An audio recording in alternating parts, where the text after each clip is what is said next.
Good morning everyone. बच्चे, सभी से रिक्वेस्ट है कि वीडियो को पूरा देखें, जितने भी देख रहे हैं। ठीक है, बीच में आप लोग वीडियो को छोड़ देते हैं, जिससे जो महत्वपूर्ण जानकारी है वो आप तक नहीं पहुंच पाती है। ठीक है, चलिए। कल के वीडियो में हमने भारतीय राजनीति में 1967 के बाद की प्रमुख राजनीतिक घटनाएं उसके बारे में पढ़ रहे थे, जिसके अंतर्गत हमने पहले पढ़ा था बैंकों का राष्ट्रीयकरण और प्रीवी पर्स की समाप्ति। आज की वीडियो में हम 14.3.2 कांग्रेस का विभाजन, बांग्लादेश युद्ध और आपातकाल पढ़ेंगे। ठीक है, कांग्रेस का विभाजन। इस दौर में कांग्रेस पार्टी में मतभेद बढ़ते गए। एक और महत्वपूर्ण जानकारी कि हमारे यहाँ आज बहुत सारे राजनीतिक दल हैं, कुछ क्षेत्रीय हैं, कुछ राष्ट्रीय हैं, परंतु आपको जानकर आश्चर्य होगा कि इन सभी राजनीतिक दलों का जन्म विभाजन से ही हुआ है। प्रत्येक पार्टी जो है टूटते टूटते जो है क्या हुई है, बहुत सारे दलों में बटी है। इस दौर में कांग्रेस पार्टी में मतभेद बढ़ गए। युवा नेता थे जो गरीबों के साथ पक्ष में तीव्र कदम उठाना चाहते थे और उनका वामपंथी दलों की ओर झुकाव था। दूसरी ओर संगठन के पुराने नेता थे जो बीच के रास्ते पर चलना उचित समझते थे। ठीक है, यहाँ पर कांग्रेस में मतभेद उत्पन्न हो गया था। एक जो युवा वर्ग था वो क्या चाहता था, वो गरीबों के पक्ष में था, जबकि दूसरा जो है पुराने नेता के थे जो बीच के रास्ते पर चलना उचित समझते थे। इंदिरा गांधी के इन कदमों का आम लोगों ने काफ़ी हद तक समर्थन किया, क्योंकि वो गरीबों के साथ थी। लेकिन कांग्रेस के अधिकांश बड़े नेता उससे खुश नहीं थे। अपने आप को एक स्वतंत्र नेता के रूप में स्थापित करने के लिए 1969 में होने वाले राष्ट्रपति चुनाव में कांग्रेस पार्टी के अधिकृत उम्मीदवार नीलम संजीव रेड्डी का श्रीमती इंदिरा गांधी ने विरोध किया। ठीक है, ये विरोध इतना बढ़ गया था कि कांग्रेस पार्टी ही जो है दो गुटों में बढ़ गई थी। एक ओर जो है गरीबों के लिए काम करने वाले इंदिरा गांधी जी थी, और दूसरी ओर जो वरिष्ठ या सीनियर नेता थे वे बीच के रास्ते पर उचित चलना समझते थे। इंदिरा गांधी जी के जो निर्णय थे या कदम थे उसको जो है आम लोगों ने काफ़ी हद तक सराहा और समर्थन भी दिया। इंदिरा गांधी जी ने अपने आप को स्वतंत्र नेता के रूप में स्थापित करने के लिए सन 1969 में होने वाले राष्ट्रपति चुनाव के जो कांग्रेस के अधिकृत उम्मीदवार थे, जो कांग्रेस के तरफ से प्रत्याशी थे, नीलम संजीव रेड्डी का जो है इंदिरा गांधी ने विरोध किया। दोनों ही कांग्रेस के थे, लेकिन इंदिरा गांधी जी ने उनका विरोध किया तथा विपक्षी दलों के उम्मीदवार वी गिरी का समर्थन किया। उन्होंने कांग्रेस के नेतृत्व पर यह आरोप लगाया कि वे सरकार की गरीबों के पक्ष में बनाई जाने वाली नीतियों को लागू करने के रास्ते में रोड़ा अटकाना चाहते हैं। उन्होंने क्या किया, उन्होंने क्लियर कर दिया कि कांग्रेस के नेतृत्व पर यह आरोप लगाया कि वे सरकार की गरीबों के पक्ष में बनाई जाने वाली नीतियों के मार्ग में जो है वो रोड़े डालना चाहते हैं। बहुत से कांग्रेस विधायकों और सांसदों ने श्री वी गिरी के पक्ष में मतदान किया और वे चुनाव जीत गए। और अंततः क्या हुआ कि जो कांग्रेस प्रत्याशी नीलम संजीव रेड्डी जी थे वे चुनाव हार गए, और जो विपक्षी दल के वी गिरी थे वो चुनाव जीत गए, क्योंकि कांग्रेस के बहुत सारे प्रत्याशियों ने जो है सांसदों और विधायकों ने वी गिरी के समर्थन में मतदान किया। इस घटना के बाद कांग्रेस की फुट वास्तविक विभाजन में बदल गई, और इसका परिणाम क्या हुआ कि जो है कांग्रेस जो है अब जो फूट चल रहा था वो क्या हुआ, खुलकर सामने आ गया, और कांग्रेस जो है दो भागों में बट गई। इंदिरा गांधी के नेतृत्व वाली कांग्रेस तथा के कामराज के नेतृत्व वाली कांग्रेस। ठीक है, नीलम संजीव रेड्डी के हारने के बाद कांग्रेस दो भागों में बट गई। एक कांग्रेस का गुट हो गया इंदिरा गांधी की नेतृत्व वाली, और दूसरा थे के कामराज के गुट वाली कांग्रेस। इसी क्रम में इंदिरा गांधी और उनकी पार्टी को 1971 के लोकसभा चुनाव तथा 1972 के विभिन्न राज्यों के विधानसभा चुनाव में गरीबी हटाओ के नारे की भारी मदद मिली और उसका समर्थन भी मिला। कामराज कांग्रेस को उस तरह का जन समर्थन प्राप्त नहीं हुआ, और इंदिरा कांग्रेस ही कांग्रेस पार्टी के रूप में स्थापित हुई। और अंततः जो है 1971 और 72 के जो चुनाव हैं उसमें इंदिरा गांधी जी के गरीबी हटाओ के नारे को जो है क्या मिला, बहुत जन समर्थन मिला। और के कामराज जी की पार्टी को या कांग्रेस की पार्टी को जो है इंदिरा गांधी के मुकाबले जो है जन समर्थन प्राप्त नहीं हुआ, और कुल मिलाकर जो है अंततः इंदिरा गांधी जी ही कांग्रेस पार्टी के रूप में स्थापित हुई। अगला है 14.3.3 बांग्लादेश युद्ध। ठीक है, 1947 में जब भारत और पाकिस्तान का विभाजन हुआ था, पूर्वी बंगाल को पाकिस्तान का हिस्सा बनाया गया था, क्योंकि वहाँ पर भी मुसलमान बहुसंख्यक थे। ठीक है, आपको पता है कि पहले जो है पाकिस्तान ही था, पूर्वी पाकिस्तान, जो आज का जो है बांग्लादेश है, क्योंकि वहाँ पर भी मुसलमान बहुत अधिक थे। 1970 तक पाकिस्तान के पूर्वी और पश्चिमी भागों के बीच तनाव बढ़ता गया, और पूर्वी पाकिस्तान के लोगों को लगने लगा कि उनकी उपेक्षा और शोषण हो रहा है। ठीक है, जो 1947 में बंटवारे के बाद पूर्वी पाकिस्तान और पश्चिमी पाकिस्तान बना हुआ था, जो पूर्वी बंगाल को पाकिस्तान का हिस्सा बनाया गया था, क्योंकि वहाँ पर मुसलमानों की संख्या अधिक थी।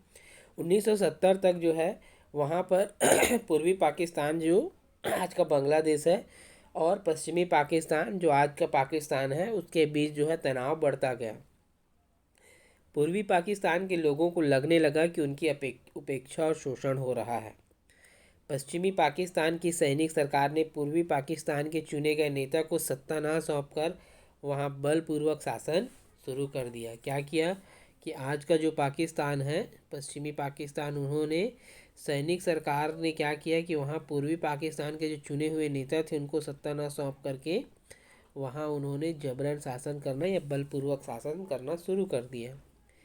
इस कारण पाकिस्तान के दो भागों के बीच गृह युद्ध आरंभ हो गया, पूर्वी पाकिस्तान और पश्चिमी पाकिस्तान के बीच, जिसके कारण पूर्वी पाकिस्तान से भारी मात्रा में लोग भारत में शरणार्थी के रूप में आने लगे, क्योंकि युद्ध की स्थिति निर्मित हो गई थी।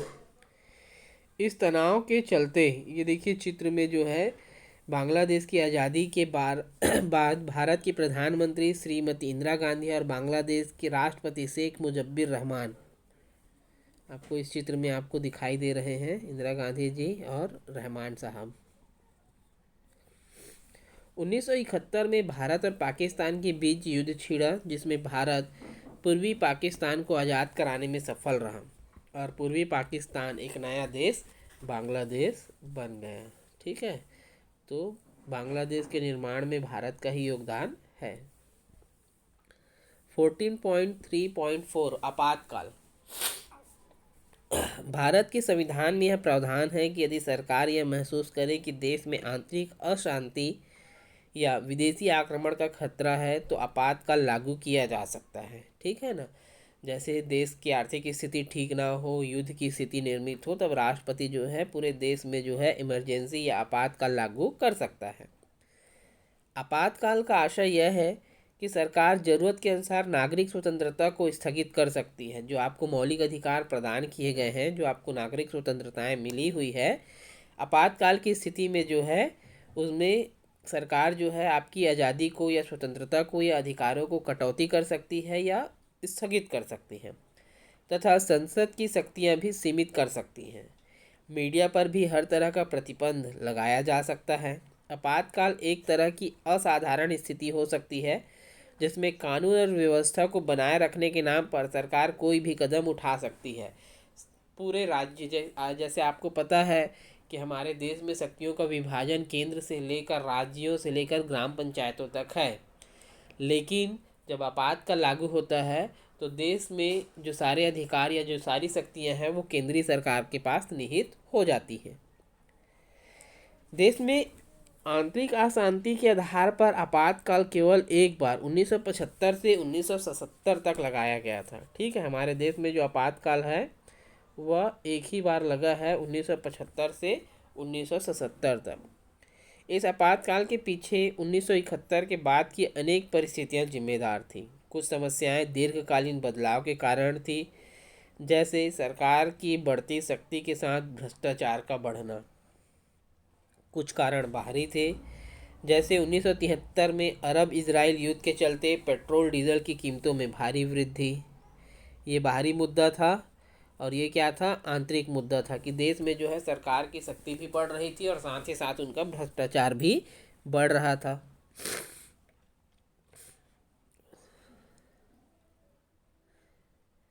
जिसके प्रभाव से देश में महंगाई तेजी से बढ़ी। 1971 के लोकसभा तथा 1972 के विधानसभा चुनाव में सरकार ने लोक लुभावने वायदे किए थे। ठीक है, इंदिरा गांधी जी के 1971 और 72 के जो चुनाव थे उसमें जो है विधानसभा चुनाव के दौरान जो है लोक लुभावने, लोगों को लुभावने वाले वादे किए गए थे, मगर उन्हें पूरा करने की तरफ कोई विशेष ध्यान या विशेष प्रयास होता नहीं दिख रहा था। ऐसे में लोगों में भारी असंतोष फैलने लगा और मजदूरों की हड़ताल और भ्रष्टाचार विरोधी जैसे आंदोलन तीव्र होने लग गए। ठीक है, आज भी सरकार हमारी ऐसी ही करती है कि चुनाव के समय जो है वो बहुत सारे वादे करती है लेकिन उसे पूरा करने का प्रयास नहीं करती है। तो वैसे ही 1971 और 72 के जो विधानसभा चुनाव थे उसमें सरकार ने जो है बहुत सारे वादे किए थे परंतु उन्हें वो पूरा करते हुए नहीं दिख रही थी, जिसके कारण देश में जो है असंतोष उत्पन्न हो गया था और बहुत सारे मजदूरों के हड़ताल और भ्रष्टाचार विरोध जैसे आंदोलन तीव्र होने लगे। हालात उस समय और गंभीर हो गए जब पूरे देश के रेलवे मजदूर 1974 में एक अभूतपूर्व हड़ताल किए, जिससे सरकार को सशस्त्र बलों की सहायता से नियमित करना पड़ा। ठीक है, और स्थिति तब और ज़्यादा खराब हो गई जब 1974 में आंदोलन के द्वारा जो है पूरे प्रदेश के रेलवे मजदूर ने जो है अभूतपूर्व हड़ताल किया और सरकार को जो है इन सबको नियंत्रित करने के लिए जो है सेना की आवश्यकता पड़ी। दूसरी ओर बिहार और गुजरात के छात्र अपने विभिन्न मांगों को लेकर आंदोलन कर रहे थे। इसी बीच इलाहाबाद हाई कोर्ट के एक फैसले में इंदिरा गांधी को उनके संसदीय क्षेत्र रायबरेली से चुने जाने को अवैध घोषित कर दिया। ठीक है, इसी बीच क्या हुआ कि बिहार और गुजरात के जो छात्र थे वो अपनी मांगों के लिए तो लड़ रहे थे, इसी बीच एक ऐसी घटना हुई कि इलाहाबाद हाई कोर्ट ने इंदिरा गांधी के संसदीय चुनाव क्षेत्र जहां से वो चुनाव लड़ती थी और वहां से जो जीती थी उसे उसने अवैध घोषित कर दिया, जिसके बाद विपक्षी दलों ने सरकार को अलोकतांत्रिक मानकर हटने के लिए जयप्रकाश नारायण के नेतृत्व में व्यापक आंदोलन शुरू कर दिया। और जैसे ही उनको अवैध घोषित किया गया कि वो गलत तरीके से जो है वहाँ से चुनी गई है, विपक्षी दलों ने जो है जयप्रकाश नारायण के नेतृत्व में सरकार को हटाने के लिए व्यापक आंदोलन शुरू कर दिया। इन सारी घटनाओं को देखते हुए सरकार ने 25 जून 1975 को आपातकाल की घोषणा कर दी। ठीक है, रातों रात देश के तमाम विपक्षी नेताओं को जेल में डाल दिया गया और अखबारों पर सरकार द्वारा स्वीकृत खबरों और विचारों के अलावा और कुछ छापने पर प्रतिबंध लगा दिया गया कि कोई भी न्यूज़ में या समाचार पत्र पत्रिकाओं में बिना सरकार की अनुमति के कुछ नहीं छपेगा। केवल वही चीज़ें छपी जाएगी जो सरकार द्वारा जो है क्या किया गया हो, स्वीकृत किया गया हो। सरकार द्वारा संसद में अपने बहुमत का उपयोग करते हुए संविधान में कई संशोधन किए गए और अलोकतांत्रिक कानून बनाए गए। ठीक है, क्या किया गया कि सरकार द्वारा अपनी शक्तियों का दुरुपयोग करते हुए संविधान में बहुत सारे संशोधन किए गए और अलोकतांत्रिक कानून बनाए गए। सरकारी नीतियों का विरोध करने और संगठन बनाने के अधिकार छीन लिए गए। सरकार का मानना था कि आंदोलनकारी देश को अशांति और अस्थिरता की तरफ ले जा रहे थे। ये देखिए, जयप्रकाश नारायण जी आंदोलन को संबोधित करते हुए सारे लोग उन्हें सुन रहे हैं। सरकार का मानना था कि आंदोलनकारी देश को अशांति अस्थिरता की तरफ ले जा रहे हैं और ऐसे में देश को बचाने के लिए आपातकाल जरूरी हो गया था। इसके विपरीत विरोधी दलों और अधिकांश स्वतंत्र चिंतकों का मानना था कि उन परिस्थितियों में आपातकाल आवश्यक नहीं था। ठीक है, 1975 में जो आपातकाल लगाया गया था उसमें यह माना गया कि सरकार जो है देश में अस्थिरता की तरफ बढ़ रहा है, ऐसे में देश को बचाने के लिए आपातकाल जरूरी हो गया था। ऐसा सरकार का मानना था कि जो आंदोलन करने वाले हैं वे देश को अस्थिरता की ओर ले जा रहे हैं, ऐसे में उनको रोकने के लिए आपातकाल लगाना जरूरी था। परंतु जो चिंतक हैं जो लोकतांत्रिक सरकार चाहते थे उनका कहना था कि ऐसी स्थिति में आपातकाल की आवश्यकता नहीं थी। एक तरह से आपातकाल लगाना भारतीय लोकतंत्र के लिए एक बड़ा खतरा था। 1977 के चुनाव में जनता द्वारा कांग्रेस की नीतियों को नकारना और पहली बार केंद्र में गैर कांग्रेसी दलों को बहुमत देना इस बात की ओर इशारा करता है कि जनता आपातकाल के साथ नहीं थी। और 1975 के बाद जब 1977 का चुनाव हुआ उसमें कांग्रेस को जो है जन समर्थन प्राप्त नहीं हुआ। इससे यह पता चलता है कि उस समय जनता जो है आपातकाल के पक्ष में नहीं थी। आपातकाल के कटु अनुभवों ने देश के अधिकांश विपक्षी दलों को एकजुट किया।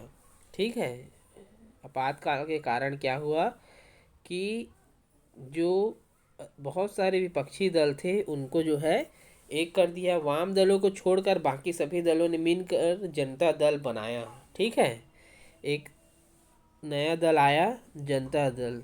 ठीक है, ये कौन से दल थे? जो विपक्षी दल थे और अलग अलग लड़ते थे, वो मिलकर जो है अब एक जनता दल बना। 1977 के चुनाव में अभूतपूर्व जीत के बाद सरकार भी बनाई, लेकिन अंदरूनी मतभेदों के चलते यह सरकार अपना कार्यकाल पूरा नहीं कर पाई। क्या हुआ कि ये जो है अपना काम नहीं कर पाए। अंततः 1980 में फिर से चुनाव हुए जिनमें फिर से कांग्रेस को बहुमत मिला और इंदिरा गांधी प्रधानमंत्री बनी। तो बच्चों ये थे क्या हमारे बांग्लादेश युद्ध, कांग्रेस का विभाजन और आपातकाल। कल के वीडियो में या छुट्टी के बाद हम जो वीडियो देखेंगे उसमें पंजाब आंदोलन, असम आंदोलन, ठीक है, पंचायती राज का विकेंद्रीकरण, ये जो है अपने वीडियो में देखेंगे। कोई भी डाउट होगा तो ज़रूर पूछेंगे। ठीक है, थैंक यू।